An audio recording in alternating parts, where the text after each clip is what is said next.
അസ്സലാമു അലൈക്കും വറഹ്മത്തുള്ളാഹി തആല വബറകാതുഹു.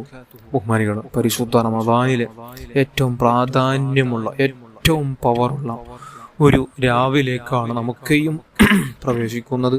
അതായത് പരിശുദ്ധ റമദാനിലെ 27-ാം രാവ് ലൈലത്തുൽ ഖദർ ആവാൻ ഏറ്റവും കൂടുതൽ സാധ്യതയുള്ള ദിവസമാണെന്ന് മിക്ക മഹാന്മാർ പറഞ്ഞു വെച്ച ഒരു രാവാണ് കടന്നു വരുന്നത്. അതുകൊണ്ട് ഇന്നത്തെ രാത്രിയിൽ ഇബാദത്തുകളെ കൊണ്ട് അല്ലാഹുവിനോട് നിരന്തരമായി പാപമോചനം ചോദിച്ച് നസൂഹായ തോബയോടുകൂടെ പടച്ച റബ്ബിലേക്ക് പൂർണ്ണമായും കൽബ് കൊണ്ട് അടുക്കാൻ ഞാനും നിങ്ങളും തയ്യാറാവണം. അല്ലാഹു നമുക്ക് ഭാഗ്യം തരട്ടെ. മാതാപിതാക്കളോട് വെറുപ്പിക്കുന്നവർ, മാതാപിതാക്കളെ വേദനിപ്പിക്കുന്നവർക്ക് ഈ രാത്രിയിൽ അല്ലാഹുവിന്റെ ലൈലത്തുൽ ഖദർ എന്ന മഹത്വം ലഭിക്കുകയില്ല. അവരുടെ ദുആ സ്വീകരിക്കുകയില്ല, തൗബ സ്വീകരിക്കുകയില്ല. അതുകൊണ്ട് മാതാപിതാക്കളോട് പൂർണ്ണമായും പൊരുത്തം ചോദിച്ച്, ആരോടെല്ലാം പൊരുത്തം ചോദിക്കണം അവരോടെല്ലാം പൊരുത്തം ചോദിച്ച് പൂർണ്ണമായും എല്ലാ രൂപത്തിലും ശുദ്ധിയായ റബ്ബിലേക്ക് മടങ്ങേണ്ട ഒരു പ്രധാനപ്പെട്ട രാവാണ് കടന്നു വരുന്നത്. എല്ലാവരും പാഴാക്കാതെ ഈ രാത്രിയെ ധന്യപ്പെടുത്തുക. അല്ലാഹു ഭാഗ്യം തരട്ടെ. ആ ഒരു വർഷത്തിൽ ഒരു രാത്രി പൂർണ്ണമായ റബ്ബിലേക്ക് ഇബാദത്തുകളെ കൊണ്ട് ധന്യപ്പെടുത്താൻ നമുക്ക് കഴിഞ്ഞില്ലെങ്കിൽ പിന്നെ എന്ത് വലിയ അധഭാഗ്യരാണ് നാം. അതുകൊണ്ട് ആരും ഉറങ്ങാൻ പാടില്ല രാത്രിയിൽ. അല്ലാഹു നമുക്ക് ഭാഗ്യം തരട്ടെ. നിങ്ങൾക്ക് ഞാൻ പരിചയപ്പെടുത്താൻ പോകുന്ന ഒരു പ്രധാനപ്പെട്ട സൂറത്ത്, ഈ രാത്രിയിൽ നിങ്ങൾ 4 പ്രാവശ്യം സൂറത്ത് യാസീൻ ഓതണം. മഹാന്മാർ പറയുന്നു, ബിഗയത്തുൽ മുസ്തർഷിദീൻ എന്ന ഗ്രന്ഥത്തിൽ നമുക്ക് കാണാം. അവിടെ നിന്ന് ആവശ്യം പൂർത്തിയാവാൻ ഇത് മുജറബാണ്, പരിശോധിച്ച് ഫലം കിട്ടിയ ഒരു കാര്യം. അതിലൂടെ നമുക്ക് മഹാന്മാർ പരിചയപ്പെടുത്തുന്നു. മൻ ഖറഅ യാസീൻ 4 മറാത്തിൻ, യാസീൻ സൂറത്ത് 4 പ്രാവശ്യം പാരായണം ചെയ്യും. 4 പ്രാവശ്യം യാസീൻ സൂറത്ത് പാരായണം ചെയ്യുന്നു. എന്നാൽ ആ യാസീനുകൾക്കിടയിൽ ഒരു സംസാരം ഉണ്ടാവാൻ പാടില്ല. ലാ യഫറഖു ബൈനഹുമാ ബികലാമിൻ, നല്ല അതിനിടയിൽ ഒരു സംസാരം ഉണ്ടാകാൻ പാടില്ല. 4 യാസീൻ സൂറത്തല്ലാതെ മറ്റുള്ള ഒരു സംസാരം നമ്മുടെ വായിൽ നിന്ന് വരാൻ പാടില്ല.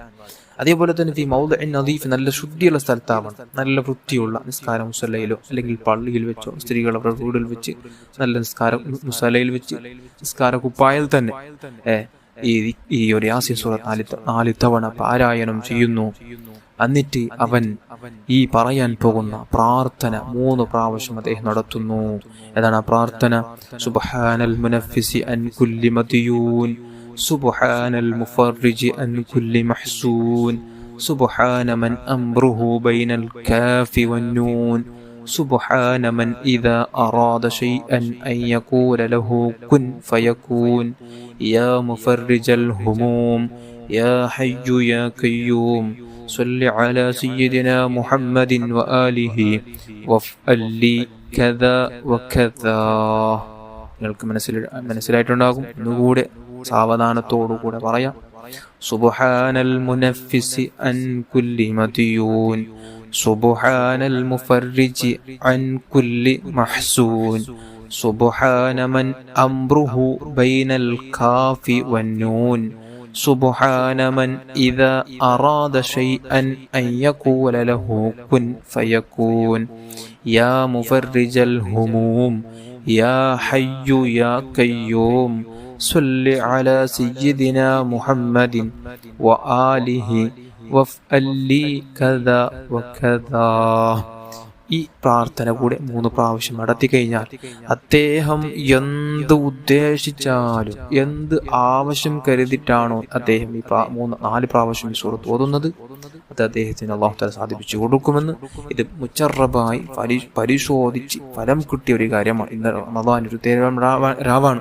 നമ്മുടെ ദുആകൾക്ക് ഏതായാലും ഉത്തരം ലഭിക്കുന്ന അതിമഹത്തായ അല്ലാഹുവിന്റെ മാലാഖന്മാർ അവിടെ നിന്ന് ഇറങ്ങുന്ന വല്ലാത്ത അത്ഭുതമുള്ള രാവിൽ അല്ലാഹുവിനോട് എന്ത് ചോദിച്ചാലും ഉത്തരം തരുന്ന ഇതുപോലത്തെ ഒരു രാവിന് നമുക്കൊരു വർഷത്തിൽ കടന്നു വരാനില്ല. അത്രയും മഹത്വമുള്ള ഒരു രാവാണ്. അതുകൊണ്ട് ആരും നഷ്ടപ്പെടുത്താതെ ഈ സൂറത്തിനെ 4 പ്രാവശ്യം ഓതുക.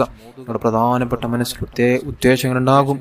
പ്രധാനപ്പെട്ട ഉദ്ദേശങ്ങൾ, മക്കളുടെ കല്യാണം അടുത്തു, കയ്യിൽ തീരെ പണമില്ല, എന്ത് ചെയ്യണമെന്ന് അറിയില്ല, അല്ലെങ്കിൽ എനിക്കൊന്ന് നന്നായി കിട്ടണം, എൻ്റെ ജീവിതത്തിൽ ഹറാമൊന്നും കാണാതെ നല്ല രൂപത്തിൽ ജീവിക്കാൻ കഴിയണം.